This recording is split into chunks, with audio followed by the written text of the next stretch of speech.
விவசாயத்தோழன் YouTube channel நேயர்கள் அனைவருக்கும் வணக்கம். இந்த வீடியோவில் நம்ம என்ன பார்க்க போகிறோன்னா, ஆடுகளுக்கு என்ன பிடித்தமான உணவு கொடுக்குறோம், என்ன தீவனங்கள் நம்ம கொடுக்குறோம், அதுக்கு ரொம்ப பிடித்தமான இலைத்தழைகள் என்னென்ன அப்படிங்கிறத பற்றி தான் பார்க்க போகிறோம். நம்ம சேனலை இது வரைக்கும் சப்ஸ்கிரைப் பண்ணாதவங்க சப்ஸ்கிரைப் பட்டனை அமுக்குங்க. பக்கத்தில் இருக்க பெல் ஐக்கானையும் கிளிக் பண்ணுங்கள். அப்போ தான் நாங்கள் போடக்கூடிய ஒவ்வொரு வீடியோவும் உங்களுக்கு நோட்டிஃபிகேஷனாக உங்களுக்கு வரும். வாங்க வீடியோக்குள்ளே போகலாம். இப்போ நீங்கள் பார்த்துட்ருக்கிறது சுவா புல், ஆடுகளுக்கு பிடித்தமான ஒரு தீவனம். இது மேக்ஸிமம் எல்லா இடத்துலையும் வேலிக்கரை சைடில் தான் விட்டுருப்பாங்க. இது ஒரு கொடி வகையை சேர்ந்தது. இதில் பார்த்திங்கன்னா இது ஆடு ரொம்ப விரும்பி சாப்பிடும். அப்புறம் இதில் பார்த்திங்கன்னா அடுத்து இதில் கோஃபோர் ஹைப்ரிடு போட்டிருக்கோம். இதில் இதுவும் நாங்கள் கொஞ்சம் தான் போட்டிருக்கோம். இதில் கொஞ்சம் வீட்டில் இருக்க ஆடுகளுக்கு தேவையாக அப்பப்போ எடுத்துக்கிற மாதிரி கொஞ்சம் எடுத்து போட்டிருக்கோம்.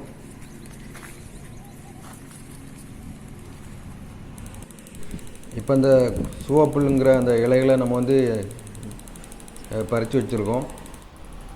ஆட்டுக்கு தேவையானதை நம்ம கொண்டு கொடுக்கலாம். இது பார்த்திங்கன்னா நம்ம வேலிக்கரை சைடில் ஃபுல்லாக நம்ம அந்த இதுதான் போட்டிருக்கோம், சுவாப்புல் போட்டிருக்கோம். இது மல்பெரி எல்லாருக்கும் தெரியும், ஆடுகளுக்கு நல்ல ஒரு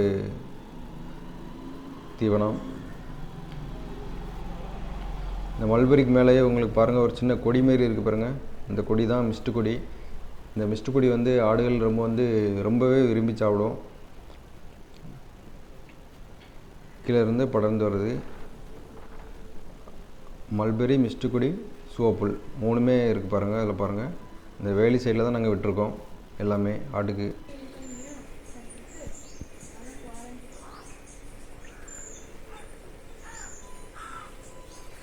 இப்போ அந்த ஆடுகளை பார்க்கலாம் வாங்க. இப்போ இந்த ஆடுகள் நம்ம தீவனங்களை கொண்டு வரக்கூடிய டைமு. ஸோ அது எல்லாமே வெயிட்டிங்கில் இருக்காங்க எல்லாருமே. இப்போ நம்ம கொண்டு போனோம்னா அவங்க நல்லா சாப்பிடுவாங்க. வெயிட்டிங். நம்ம ஆடு மட்டும் வளர்க்கலை, கோழிகளும் வளர்க்குறோம். அதையும் நம்ம இந்த வீடியோவில் பார்க்கலாம். நாட்டுக்கோழிகள் தான் எல்லாமே நாட்டுக்கோழி தான் வளர்த்துட்ருக்கோம். நம்ம ஆடுகள் கூட கோழியை வளர்க்கும் மோஸ்ட்லாக அந்த ஆடுகளோட தீவனங்களோட மிச்சம் இருக்கிறத கோழிகள் கொத்து சாப்பிட்டு அது நம்ம ஈஸியாக இருக்கும். அதனால் நமக்கு தனியாக கோழிகளை பராமரிக்கணும் அப்படிங்கிற வேண்டிய அவசியம் கிடையாது. இப்போ அந்த இலையை நம்ம பறிச்சோம்ல, கொடி மாரி இருந்த அந்த இலையை கொடுப்போம். அது எப்படி சாப்பிடுதுன்னு மட்டும் பாருங்கள். ஆட்டுக்கு கொடுப்போம் பாருங்கள், உங்களுக்கே தெரியும். அது ரொம்ப விரும்பி சாப்பிடும் இந்த கொடியை.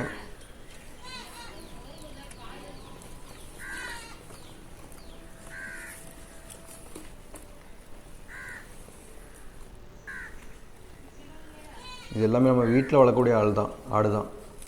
மேய்ச்சல் முறையில் வளர்க்கலை. இது வீட்டில் கட்டி போட்டுனா மீன் நான் என்ன சொல்கிறேன்னா வீட்டுக்குள்ளேயே போட்டு வளர்க்கக்கூடியது.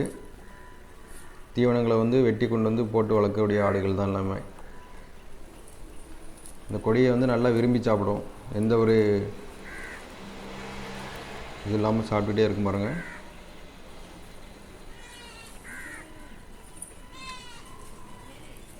எல்லா ஆடுகளும் சாப்பிடும். பெரிய ஆடுகள் முதற்கொண்டு, பெரிய ஆடு, சின்ன ஆடு, குட்டி ஆடு, எல்லா ஆடும் இந்த இலைகளை சாப்பிடும்.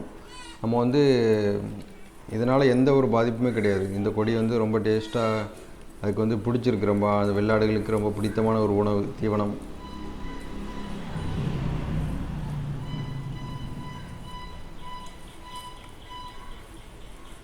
தண்டு கொடியில் உள்ள இலையை மட்டும் இல்லை, அதில் உள்ள தண்டையும் கடித்து சாப்பிட்ரும்.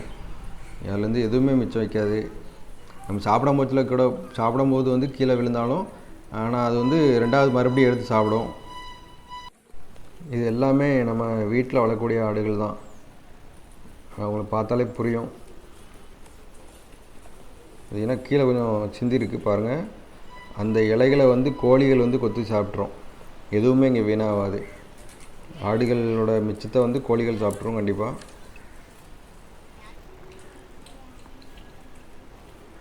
கீழே விழுந்தாலும் அந்த இதை எடுத்து சாப்பிட்றோம். நம்மளுக்கு வேஸ்ட்டுன்னு எதுவுமே ஆகாது. இப்போ நம்ம வந்து அந்த கொடியை மட்டும் தான் கொடுத்துருக்கோம். ஆனால் அந்த நம்ம சோப்பில் வந்து நம்ம கொடுக்கல, சரிங்களா? நம்ம கொடுக்கும் போச்சில் அதை எப்படி சாப்பிடுங்கிறத பார்ப்போம். இப்போ வந்து நம்ம அந்த சோப்பில் அந்த ஆடுகளுக்கு கொண்டு வரலாம். இது வந்து நம்ம ஃபஸ்ட் நம்ம கொடுத்த கொடியே சாப்பிட்டுட்ருக்கு. கீழே விழுந்தாலும் அந்த இதை சாப்பிடும். கோழிகளும் கொத்தி சாப்பிட்ரும். எந்த ஒரு தீவனங்களும் நம்மளுக்கு வந்து வேஸ்ட்டாக போகாது. ஒருங்கிணைந்த பண்ணை மூலமாக வளர்க்குற மாதிரி வளர்த்தோம்னா இருக்காது. இது நம்ம அந்த பறிச்சுட்டு அந்த சோப்புல் கட்டி வச்சுருக்கோம். இப்போ இதை ஆடுகளுக்கு கொடுக்கலாம். நான் கொடுக்கலான்னு சொல்லி அந்த சுவரில் தான் தூக்கி வச்சுருந்தேன். ஆனால் அது பாருங்கள், அது எவ்வளோ பிடித்தமான தீவனமாக இருந்தால் அது எவ்வளோ ஆர்வமாக சாப்பிட்றதுக்கு ட்ரை பண்ணுதுன்னு பாருங்கள். எத்து போட்டு சாப்பிட்றது இதான். நம்ம சுவரில் இருந்தாலுமே காலத்துக்கு மேலே தூக்கி வச்சு எத்து போட்டு சாப்பிடும். அதான் வெளிநாட்டோட ஸ்பெஷலே அதான். எவ்வளோ உயரத்தில் இருந்த கொடி தலைகள் இருந்தாலும் காலை மேலே தூக்கி எத்து போட்டு ஈஸியாக அந்த உணவை தீவனங்களை எடுத்துக்கணும்.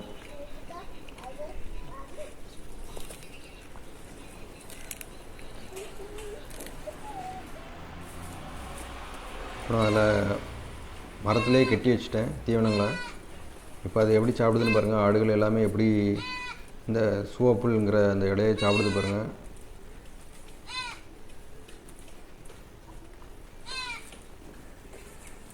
கரெக்டாக ஒரு 10 நிமிஷம் தான். அது 10 நிமிஷத்துக்கு அப்புறம் அந்த இலைகள் ஒன்றுமே இருக்காது, வெறும் கம்பு தான் இருக்கும். அது கம்பில் இருந்து அந்த கம்பில் இருக்க தோலை கூட உரித்து சாப்பிட்ருவோம். அந்தளவுக்கு ரொம்ப அது ஒரு சின்ன இனிப்பு சுவை இந்த சோப்புல் இலையில் இருக்கும். அந்த இலையிலையும் சரி கம்புலையும் சரி கொஞ்சம் இனிப்பு சுவை இருக்கிறதுனால ஆடுகள் ரொம்ப விரும்பி சாப்பிடுது. இந்த ஆடுகளை பார்த்தாலே உங்களுக்கு தெரியுங்க. பாருங்கள், எல்லா ஆடுகளுமே சுற்றி இருந்து சாப்பிடும். நம்ம வீட்டில் வளர்க்குறதுல வந்து என்ன ஒரு இதுன்னா, நம்ம வந்து தினமும் போயிட்டு வந்து நம்ம இலைகளை வந்து வெட்டி கொண்டு வர வேண்டியது இருக்கும். ஆனால் மேய்ச்சல் முறையில் அப்படி கிடையாது. மேய்ச்சல் முறையில் வந்து நம்ம 2 மணி நேரம் 3 மணி நேரம் மேய்க்க வேண்டியது இருக்கும்.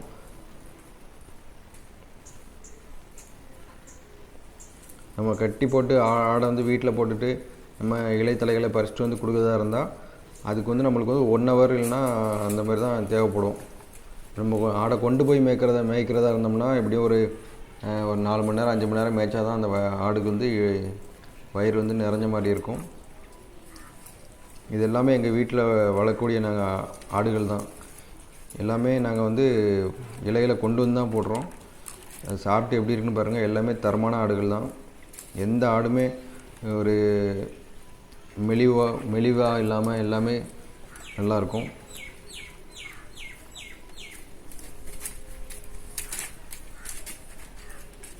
இது எல்லாமே நாட்டு ஆடுகள் தான், நாட்டு வெள்ளை ஆடுகள்.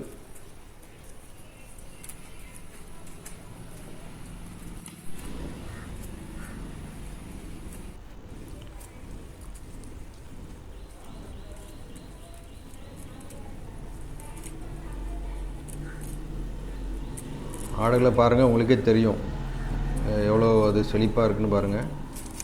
நல்லா வந்து ஓங்கி வளரக்கூடிய ஆடுகள். ஈஸியாக அது வந்து நம்ம வந்து சில விஷயங்களை நம்ம வந்து சரியாக பண்ணோம்னா ஆடு வளர்ப்பில் வந்து நல்ல லாபம் கிடைக்கும். ஆடுகளுக்கு வந்து நம்ம வந்து ரொம்ப பராமரிப்பு ரொம்ப முக்கியம்.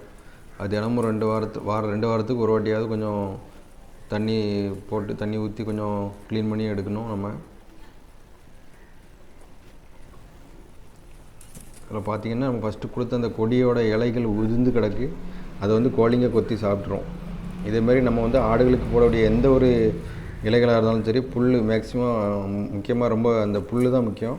அந்த புல்லை வந்து நம்ம போடும்போதுல ஆடுகள் வந்து ஈஸியாக கழிக்கும். நிறைய புல் சாப்பிட முடியாமல் கீழே சிந்தி போடும். கீழே விழுந்த புல்லை வந்து திருப்பி ஆடு எடுத்து சாப்பிடாது. அது வந்து கோழிங்க வந்து நல்லா மேய்ஞ்சிரும். நம்ம கோழிக்குன்னு தனியாக தீவனம் வைக்க வேண்டிய அவசியமே கிடையாது. இதிலிருந்து கிடைக்கிற மற்ற உணவுகளையே எடுத்து கோழிகள் சாப்பிட்ரும். பார்த்திங்கன்னா முதல்ல நம்ம போட்டிருக்கும் போச்சில் இருந்த இலைகளுக்கும் இப்போ டிஃப்ரெண்ட் தெரியும் உங்களுக்கே. பார்த்திங்கனாலே உங்களுக்கு தெரியும். அதில் பாருங்கள் எவ்வளோ இலை குறைஞ்சிருக்குன்னு பாருங்கள். கரெக்டாக ஒரு 10 நிமிஷம் தான் எல்லா இலையுமே சாப்பிட்ரும்.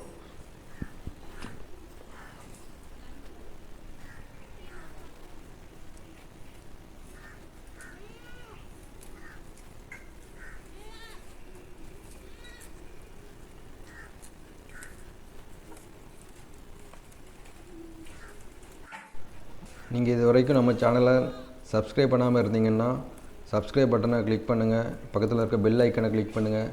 அப்போ தான் நாங்கள் போடக்கூடிய வீடியோஸ் எல்லாமே உங்களுக்கு வந்து நோட்டிஃபிகேஷனில் வரும். வீடியோஸை பார்க்குறீங்க, ரொம்ப நன்றி. இதுமாதிரி சப்ஸ்கிரைப் பட்டனை கொஞ்சம் கிளிக் பண்ணிட்டீங்கன்னா நாங்கள் போடுற எல்லா வீடியோவுமே உங்களுக்கு வரும். இந்த மாதிரி வீடியோஸ் வந்து உங்களுக்கு யூஸ்ஃபுல்லாக இருக்கும்னு நான் நினைக்கிறேன்.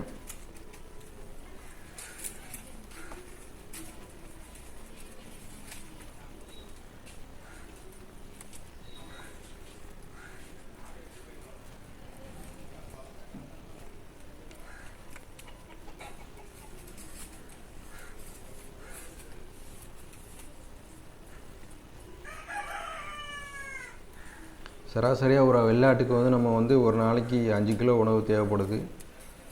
பசுந்தீவனம் தேவைப்படுது, உலர் தீவனமும் தேவைப்படுது. நம்ம வந்து பசுந்தீவனங்களை கொடுத்தாலும் வெளியே கொண்டு மேய்க்கிறப்ப வந்து அது வந்து காஞ்ச கம்புகளை கொஞ்சம் கடிக்கும், காஞ்ச இலைகளை கடிக்கும். உலர் தீவனம் அதுக்கு எடுத்துக்கிடும். நம்மளே இந்த வீடியோ உங்களுக்கு ரொம்ப பிடிச்சிருக்குன்னு நினைக்கிறேன். இந்த வீடியோவில் கண்டிப்பாக உங்களுக்கு யூஸ்ஃபுல்லாக இருந்திருக்கும். இந்த மாதிரி நிறைய வீடியோவோட உங்களை வந்து அடுத்த வீடியோவில் வந்து பார்க்குறேன். அது வரைக்கும் எங்கள் சேனலை சப்ஸ்கிரைப் பண்ணுங்கள், பார்த்துட்ருங்க. மற்ற வீடியோஸ்லாம் பாருங்கள். விவசாயத்தோழன் யூடியூப் சேனலில் இருக்க எல்லா வீடியோஸும் நீங்கள் பாருங்கள். உங்களுக்கு கண்டிப்பாக யூஸ்ஃபுல்லாக இருக்கும். ஓகே, பாய்.